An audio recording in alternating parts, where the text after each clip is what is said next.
বন্ধুরা, আজকে আবার চলে এসেছি নতুন একটা ভিডিও নিয়ে। এটা মেথি শাক। মেথি শাক ধুয়ে পরিষ্কার করে কুচি করে রেখেছি। এবার আমার কড়াই গরম হয়ে গেছে। এবার আমি তেল দেব। তেল দিয়ে এতে রাঁধুনি সোমবারা দেব। রাঁধুনি সোমবারা দিয়ে এতে আমি রসুন দিয়ে দেব। রসুনটা একটু ভাজা ভাজা করে 3 মিনিট ছেঁচে নিতে হবে রসুনটা।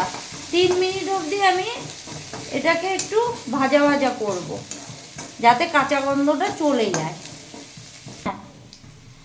আমার রসুনগুলো হয়ে গেছে। এবার আমি কাঁচা লঙ্কা দিয়ে দেব।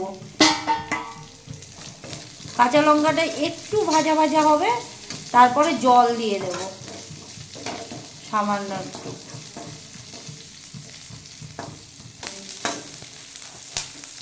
এবার আমি জল দিয়ে দেব।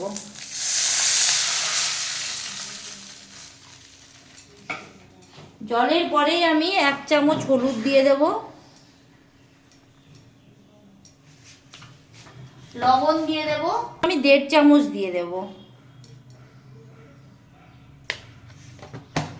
পরে আমি এটাকে ঢেকে দেব।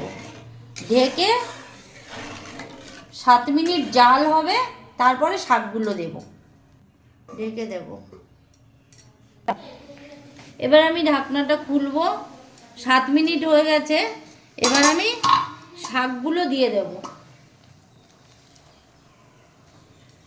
এই শাকও বেশি জাল করা যাবে না, তাহলে তিতো হয়ে যাবে।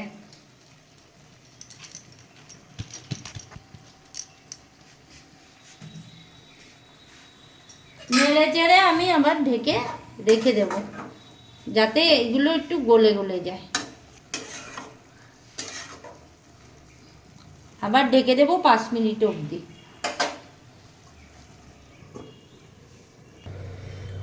এটা দেখি হয়ে গেছে। এটা হয়ে গেছে কিনা দেখে নিই। এটা প্রপারলি হয়ে গেছে, গলে গেছে শাকগুলো। এবার আমি নামিয়ে নেব নেড়ে চেড়ে। এই যে একটু ঝোল আছে। বেশিক্ষণ জ্বালালে আবার 15 মিনিট হয়ে গেছে। বেশিক্ষণ জ্বালালে আবার তিতো লাগবে। এটা আমি এখন নামিয়ে নেব। তরকারিটা আমি নামিয়ে নিয়েছি। শীতকাল মানে এই শাক, এটা তোমরা চাইলে এর ভিতরে মাছ দিয়েও করতে পারো। মাছ দিয়ে আরও টেস্টি লাগে।